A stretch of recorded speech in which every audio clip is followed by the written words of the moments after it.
today is all about speed, tempo sessions, top line speed endurance. It has been a game changer to me. I've never felt stronger, and there's a particular amount of modalities that I'm doing that have really improved my performance. Good morning, legends. Welcome to episode 2 of the Build to Berlin series, and these are the 5 endurance hacks you need to know to run faster. Whether you're building up for a 5K, 10K, 3K, half, or even a full marathon, you want to stick around for all these hacks today. All right, I've got a threshold effort, so I'm gonna get cracking.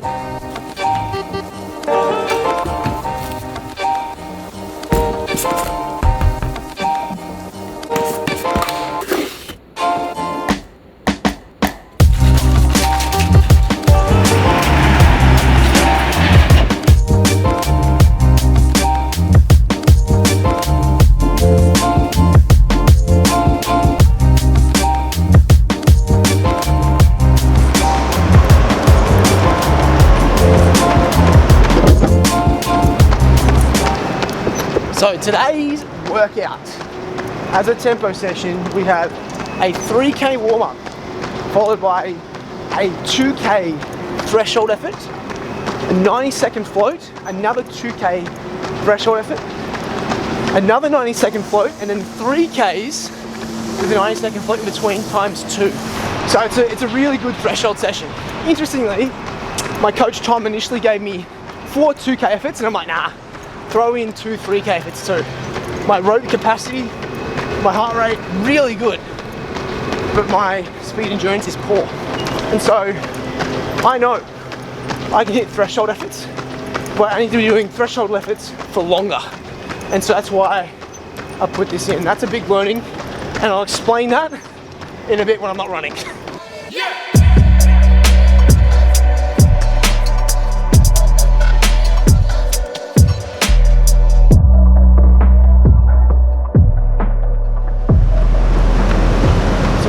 Marathon, or when you're running a longer effort, it's not just your aerobic system that you're challenging, it's also your muscles. Obviously repeatedly in contact with the ground, and in particular like your posterior chain, those hamstrings, your glutes. And so you think about it, if you do a push-up and you keep trying to do a push-up, at the end of it you're going to get tired no matter what. You can do 100 push-ups, you can do 10, you can do 5. You're gonna hit your limit. My limit for striking the ground repeatedly at my threshold pace is much weaker than what my aerobic capacity would allow. So I've trained my aerobic capacity really well, but I've just never had strong hamstrings. So a lot of the stuff we're doing in the gym is to help that, but also that's where these threshold sessions are really important, and why I opted for 3K efforts, not just the 2K efforts. Alright, we've got 600 meters to go, then we'll turn it on.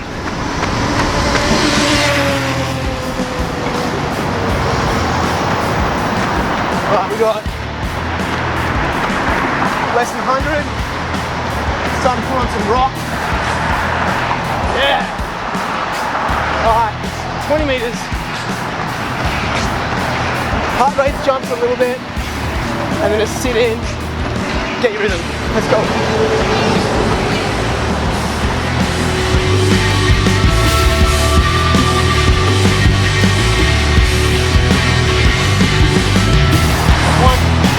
That's one.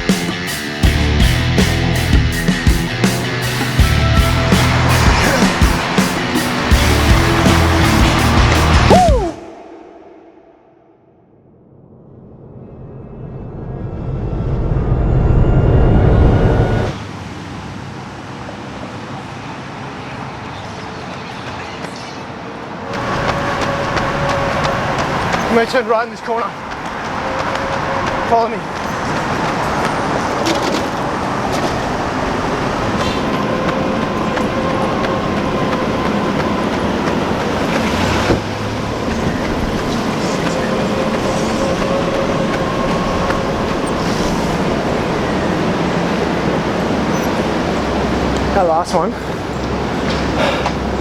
That last one was just, I felt like I was moving my legs, but I was getting no power. So like, you can listen to me, I'm not out of breath.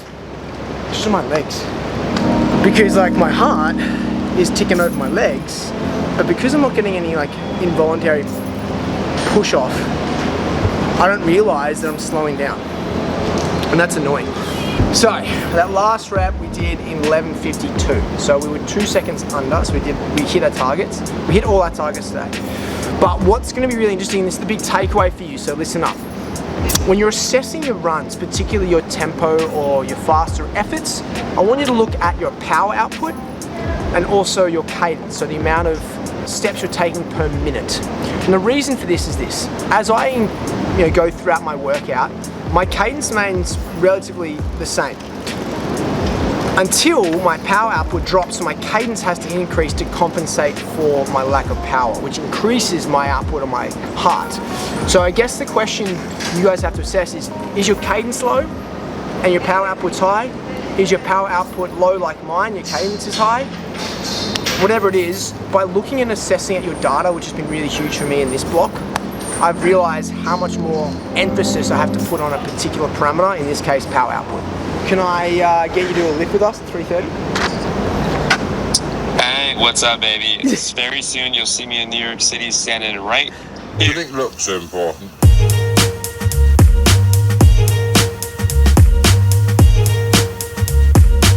No, I don't think so.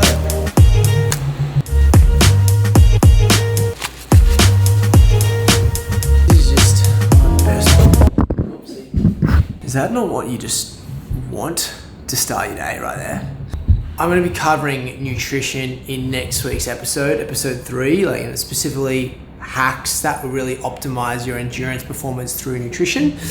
So make sure you watch that one. But there is one thing I will say in this episode, and despite all the stuff that I do, despite working with athletes, despite being a nutrition and performance expert, I'm continually learning about my body. And I've found out that despite everything I do, I'm still falling short on certain micronutrients, and I'm being reminded every day that I need to increase on that. So I've actually made a couple of adjustments to my power bowl. I'm always using Greek yogurt now, and I'm always including chia seeds. I'll explain more why, but if you know what's going on internally and the little factors that can give you the edge, they're pretty helpful.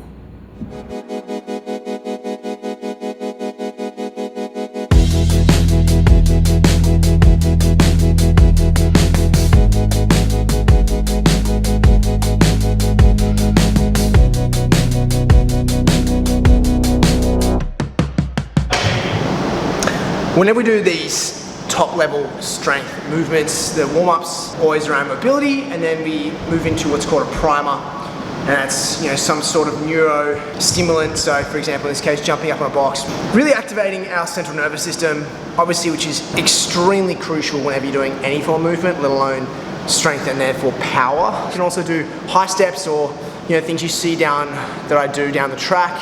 The way I like to think about it, it is like giving your body a caffeine hit without actually giving it caffeine. So you're teaching your neurological system to be activated before moving into some sort of top level strength movement and power explosiveness, which you need. So it's kind of like a warm up. Start with that, and then we moved into tempo work. Deadlifting is absolutely my weakness because of obviously the posterior chain requirement. We spoke earlier about my hamstring just being weak, but they are crucial. And you can see how weak I am in that and how it translates to my poor muscular endurance out on the road. So that's obviously just what I'm working on. But as we said earlier, it's like tempo work, 3 seconds down, so loading the eccentric phase and exploding through the concentric phase. These are things you can definitely replicate at home. It doesn't have to be whatever weight you're using. 3 seconds on the phase where your muscle in focus is lengthening under contraction. I don't know if you guys realize this, but when it comes to my life, I'm pretty intentional with everything. So like, when I plan out my weeks, when I eat, my recovery, and even when I get to the track, I change from my easy shoe when I'm doing my easy runs into my pace shoe, which is really, really important. So like a session like that, I don't want to be wearing anything that's not ideal for a squat, deadlift, or full force output effort. and so I go from the truck being Cloud Surfer Max into my Cloud Boom Strikes on the top end speed, and then I use now these, which is the Cloud Pulse Pros. They just came out today. So I've been able to test them for a bit. If you're looking for like a general trainer squatting, or even from hybrid, maybe you're doing stuff like, I would say anything non-particularly running, but like everything in the gym, this is what I would suggest. Like super lightweight, good push off, good basis support, that's your go-to. We have run hard, we've lifted particularly our legs, and tomorrow we're going to back it up. And so we talk about recovery. I'm a massive fan of contrast. I used to do like 20 minutes and then 4. I'm now doing 15 minutes in the sauna and 3 minutes in the cold. And the reason for that is I do 5 to 1.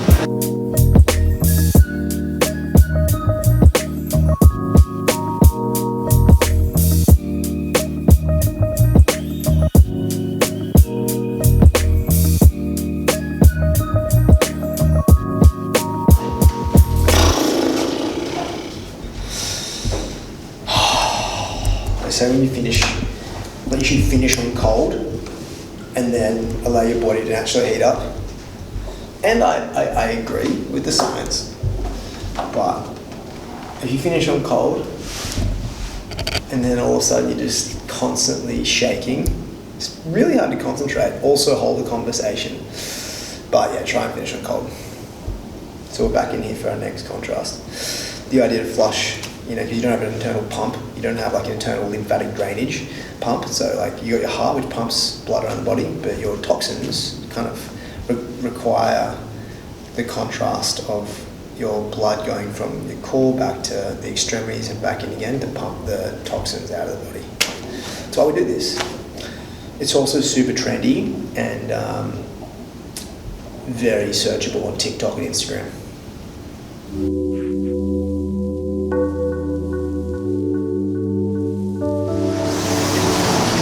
Just walk as if nothing's different. It's not cold. You're cold. You're cold. You learn a lot about somebody by how they walk into a cold plunge. Isn't that right, Jake?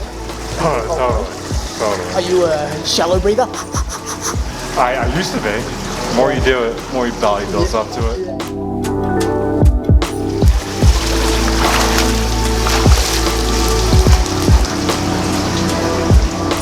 Yeah, it's been a pretty big day, hard day, so keep the easy days easy, keep the hard days hard. Tonight, I'm gonna go home.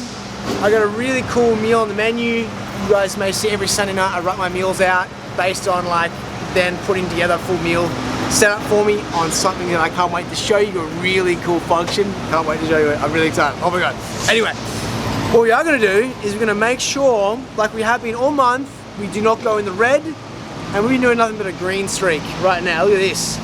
81%, baby, 81%. And I'm going to attribute that to drinking a lot more fluid. That is definitely a big thing I've been doing this month, my electrolytes, but also getting to bed, reading, meals early, walking map early. So you guys get some good rest. We'll see you in the morning. Jake, we'll see you in the morning? Yeah, see you in the morning.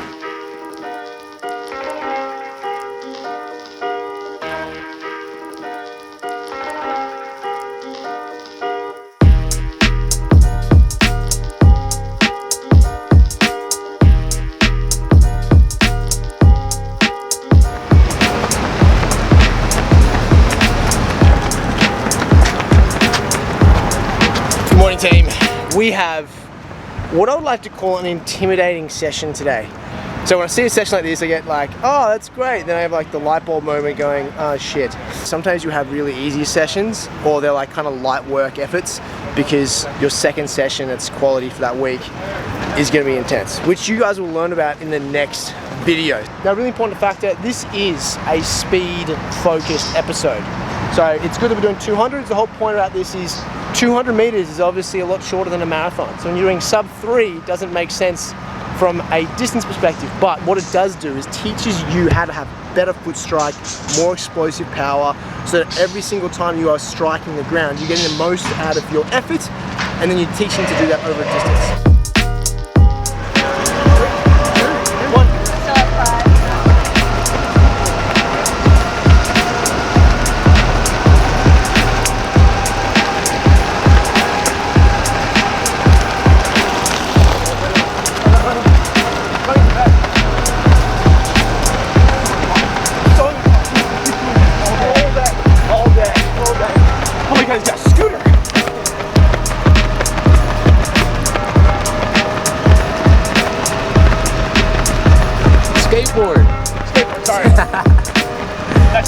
go, brother.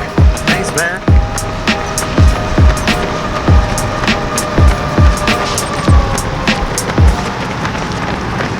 So we got 200 meters on, 2 meters off. 41 seconds on a 200. And I told you before, my recovery is great.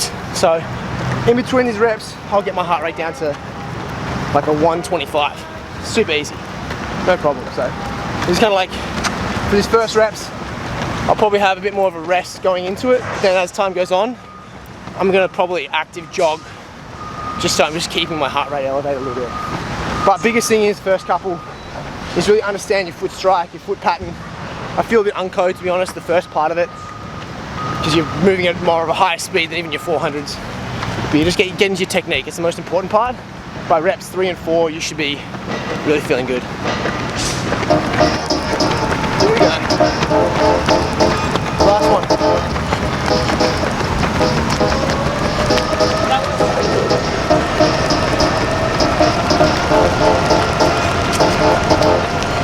And if you're not working, you're not.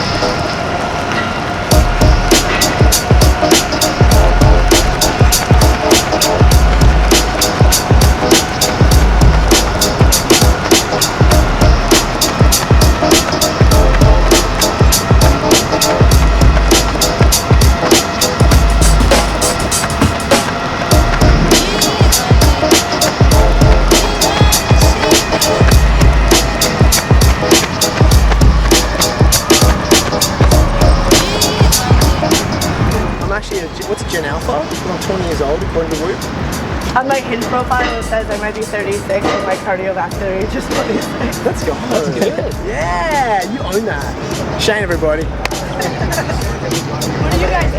I got 3K discount.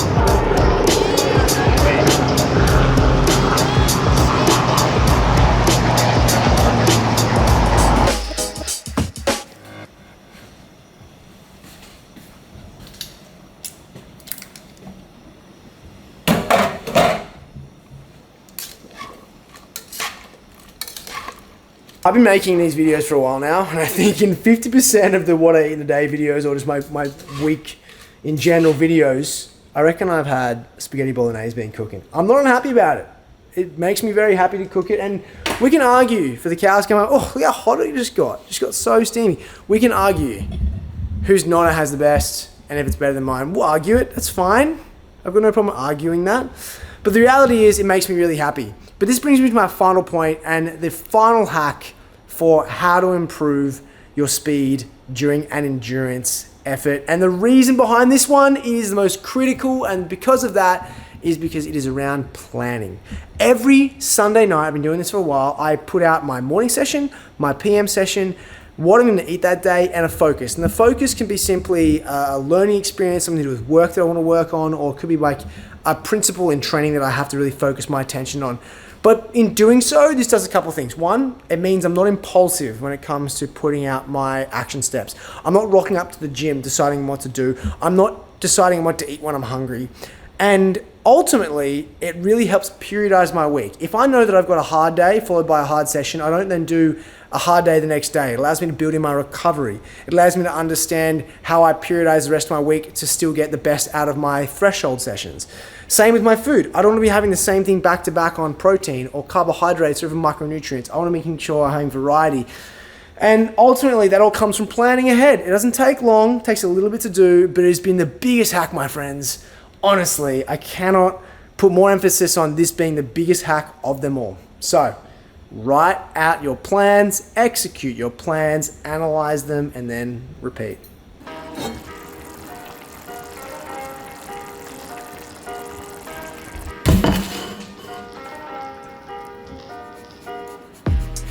Alright team, that wraps up today's video. Thank you for sticking around to the end, because we ultimately feel we want to be providing you value, and if you stuck around to the end, you got what I believe the most valuable piece of them all, which is planning. It honestly just starts there. You need to set the plan. So I want to see you guys put all that into action now on every Sunday night. Yeah, don't be afraid to share that with me on Instagram or even the comments down below. It's a huge one to reveal.